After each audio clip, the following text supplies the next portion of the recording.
Folks, what's the crack? Welcome back to another episode of Meet the Members, where we have the chance to sit down with some of our incredible and very interesting Ormeau Baths residents.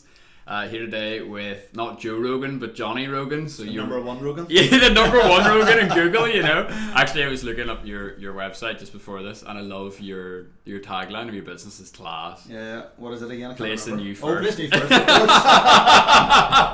And I was like, for what you do, that is just absolutely unbelievable. Totally. So before we kind of get into the business and the nitty gritty, and I've got some questions about kind of like what you actually do and why it's important for businesses as well. Sure. Tell us about how you get to Ormeau Baths every day. And sorry, if we could just jump in, how did you end up here in the first place? And then tell us about your daily commute. Okay, so how I ended up here 3 years ago this month actually. Oh shoot. Anniversary. So 3 years ago, I went out on my own, set up my own business. And needed a base, needed somewhere to work from. I probably could have worked from home and probably could most of the time. Sure. But I wanted to get out among people, and I thought, where will I go? I'd been to an event here, liked the ambience around the place, you know, got a bit of a feel for it.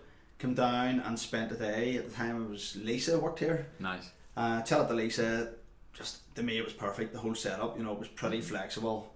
Working space, you come and go as you please, and speaking to people within the venue as well. It was just perfect setup, similar to myself. A lot of people working for themselves who wanted to get out of the house and among the land that they live in, basically. Yeah. So I mean, talk to me about like your last year with COVID then, because we're forced to work from home. Like, did that experience make you see that I made the right decision in having a place outside of my house for work? Totally. Really? Like, obviously with homeschooling, so it was probably a bit of an the kids, always going, we love them, but get me out of here, you know. I'm a parent, get me out of here. But yeah. It was totally. I mean, you appreciate this place. In fact, speaking to the other guys when we came back, I said everybody's in the same. You appreciate here so much more when you've been in lockdown and stuck in the house for 18 months, you know. Yeah. On and off. It's the rituals and the routine that you lose around coming here to work, I think, are also really important for keeping yourself sane and healthy, you know. Totally. Well, that's it. We're all creatures of habit, and you were asking me there at the start, you know, my commute. Yeah. So my commute, it does vary now, depending a wee bit on the weather. I'm a fair weather cyclist. However, I live in Glenaby, which is around 14 miles from here. Yeah. So I would drive to Lisburn a lot of the times, park and cycle down the towpath. Which at the Island Centre? Yeah, at the Island Centre. Unbelievable. And it's beautiful. What a way to start your day, cycling down the towpath. There's hardly anybody else on it, and I'm thinking everybody else is the other side of the road, stuck in traffic, stressed, and I'm cruising down. Of course, the Ormeau Baths have the shower facility, so get a shower, set up for the day. And if I need the car, say I've got meetings during the day or whatever, I'll park closer to the office, go for a run along the Lagan before starting my day. So an early start, 7 in the morning, go for a nice run along the Lagan, and then showered, coffee next door, set up for the day. Mate, that is so epic. That's why it's a Carlsberg place. Like, it really is. Forget about all the stuff that I have to do for work. That is a nice way to start the day. And I guess if you're cycling to end the day as well. Totally, yeah. You know, you have that kind of like that on ramp and off ramp, which I really missed about working from home, you know, during the lockdowns. That's it. Coming down the stairs isn't the same as a half an hour journey home in your thoughts and your head. Yeah. And you need that wee bit of time even to like show up with, you know, your family. Totally. I think it's like the last wee 2 minutes in the driveway for a lot of people, where it's like, let me just like put the proverbial briefcase under the seat of the car here and go in and try to show up for them, you know. Yeah, no, that's the thing, and that's what I found, that now I'm back into the routine of coming into the office. I just love it. The home work-life balance is much better. I'm not telling the kids to get out because I'm on a call. You know, everybody all done it many times, you know. But and of course the kids are totally oblivious to it all. So it's great to separate it. Yeah, so it's great to be back. Cool, man. In the Baths now, there's no doubt. So tell me a bit about your background then. So you've worked for some big companies in the past. You mentioned you went out on your own. What was kind of the skill set that led you down that path in the first place? Yeah, so I worked in a totally different industry. In a way, it was the car industry. So car sales, was in it for 18 years. Wow. Yeah, long time. Not many people last that long in the car trade before, like, you know, hence the grey hair, it's not the lights, you know. So, but they, so I was in the motor trade, loved it. It was in a prestige environment. It was in Porsche and Audi, so it was all quite nice. I didn't know that. That's epic. Yeah, you don't know. No. So that was my background, and I was in that, enjoyed it. I was in the sales end, really enjoyed it, but it got to a point one day I just stopped and thought, I want to keep doing this the rest of my life. It was one of those moments. Yeah. And it was probably not the moment to have it, because I was married, 2 kids, just moved in this and a new house with a bigger mortgage. I just trip over every night, you know. So of course. all the pressures were on you. But at the same time, I just thought, I'm making the move out of here. I just needed to get out. So made the move and went into a business who were starting to offer SEO. This is a wee bit before pay-per-click and all really started kicking in a big way. So it was more organic SEO. Nice. And I was getting in from a sales point of view, because I didn't even know what SEO was, to be honest. Yeah, sure. Literally didn't know. Went in, started in the business. When you know, search engine optimization. That's it, exactly. Visit my website to find out more. I've copied and pasted it in. But yeah, so I literally left the motor industry, but started this company, went for a few years. One of the main technical guy left. So my choice was stay and keep doing what I'm doing, keep moving forward and learn this myself, teach myself this, or go back, run back as you can do. You can retreat back to the comfort zone, the blanket, you know. Sure. So I stayed and started teaching myself bits and pieces. It was out networking, finding out what businesses were wanting, and PPC to me was a no-brainer. You know, the whole digital aspect, and it's been growing and growing and continuing to grow. And it's nice in comparison to even something like SEO, because there's very, very, very clear, tangible, deliverable results that you can track. SEO is a wee bit more of like, it's like a black magic. Do you know what I mean? It's nobody like, can see the work you're doing until you're there, if you get there. Yeah. And that's what I explain to clients, because there's no guarantee with the SEOs, you know, but absolutely. And it's more enjoyable from the point of view you have more creative involved, videos, banners, a bit more exciting as well. So PPC, paid per click advertising, like, give us an example of like what that actually is. We all know the wee bit at the top of Google whenever you're searching something. Yeah, it's pop up. Yeah. But basically, it's really targeted marketing. So a client will come to me and say, right, we've got this great new product or service, or we'll need more footfall, depending on what the client wants and who they are. Come to me and say, we want, say, more sales. I'll sit down with them, really drill them to find out what the product is, who their target market is. And in doing that, you ask a lot of questions that people haven't thought about in their business as well. So you help really trigger and get information and help them develop their business. So again, that's a big part of the service that I would offer. But once I get into that, find out what they're wanting to do, I then identify who their target audience is and which platforms they're on. As you know now, there's so many. Right down to TikTok yourself. I'm sure you're making a lot of TikTok videos on a weekly basis, you know. So a couple of dance routines. So you know me, you found my secret account. I can't remember the username, I'll find it out for you. So, but basically, so find out what platforms they're on, and then putting together a really good ad creative, driving the people to the website and making sure the message is reinforced on the landing page. And, you know, the great thing is it's all measurable, so you can measure, run reports, see who you've got in front of, who's interacted, who's bought, who's visited, whatever you've wanted them to do, you know. So you've a clear £100 in equals these results out. Exactly. Crazy. Exactly. Yeah. So it can be nearly too measurable at times, you know. It's like pressure's on. And that's the thing. When I'm putting a proposal together, I nearly play it down and over deliver, because the pressure's on to me to deliver, you know. So I mean, from a retention point of view, thankfully my retention rate's really high, close over 90%, you know. So when I go in with a client, I want to make sure their product or service offering's right, their messaging's right, all of that's right before we lift off basically and launch the campaigns, you know. But so what's interesting, maybe this is reading into it a little bit too much, like, it's not unlike being a car salesman. What I mean by that is, like, you are an extremely valuable part of someone's business because you make them money. And they can clearly see, we give Johnny X amount of pounds and he delivers X amount back. And it's like, it's the same, you know, when you were selling cars, it's like, it was very, very clear. There was no BS, and this is how much sales that Johnny makes. Exactly. Do you know what I mean? Yeah, so it's ruthless. You're always on the line. Yeah, absolutely. It's crazy. But the interesting thing is, actually getting back to moving from the car trade into what I'm doing, one thing I realised, you learn a lot obviously in the car industry. About selling, about people, what makes people tick. Even though it's not face to face with digital, it's obviously a digital messaging. It's the same thing, you know. So that's what, bringing my sales skill set to the digital arena. A lot of people are more technical rather than sales background in my arena, so in digital marketing.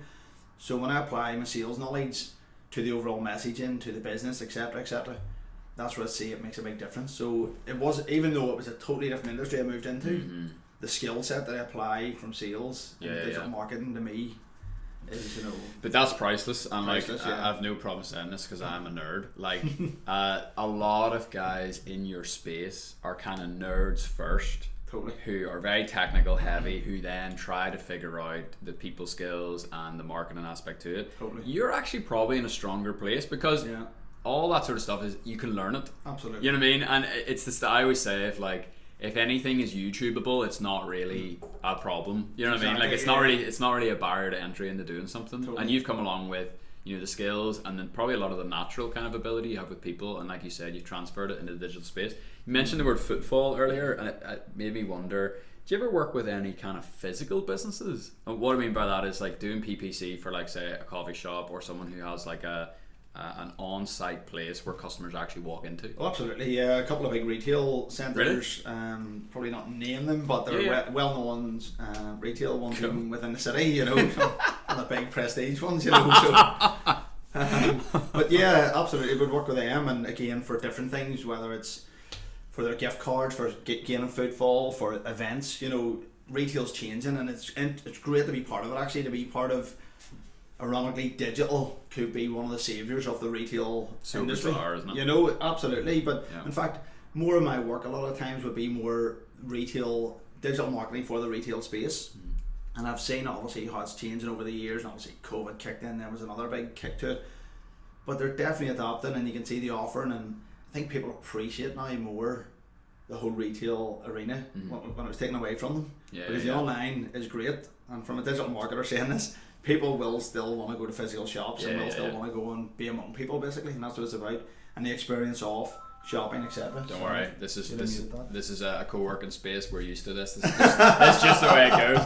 On the point of so you keep using the word prestige, which I love. Do you think retail is going to shift to more of a prestige experience? Like this is loose thoughts in my head. I'll give you a bit of context. So I remember hearing alcohol sales in airports plummeted during COVID. Yeah. So people weren't buying as much, but they were buying way more expensive stuff when they did buy. Yeah. Well, probably short term with a high street voucher, you'll definitely find that. But yeah, long term, no. See the whole experience. Again, going back to my previous life in the motor trade, it was in a prestige environment. Somebody buying a car, the whole thing about it, obviously they're getting a brand new, nice new car, etc. But the whole experience of the handover to me. Yeah. There was a handover bay in Ardy, and they used to call it the Jonny Rogan handover bay, because I literally made sure every one of my clients took a car from that bay. Brilliant. And the reason being is it's such an experience. They come down with a family, they get the flowers, the door slides open, they're driving out. And to me, the whole retail space needs to be going that way. Yep. People want to come away on a Saturday afternoon after being in Belfast or wherever they are and go, that was such a day out. Yep. What a day. The kids enjoyed it, I enjoyed it, there was buskers playing, Yeah. So the whole experience to me is going to be what's going to save retail or really keep it going and prolong it, in the high street side of things. So the me experience would be the key driver now, and that's what I see we're pushing from a marketing point of view. A lot of experiences and events, etc. So it's very cool. Talk to me about the Google tax. This is something I haven't heard Google about. Tax? For a long time.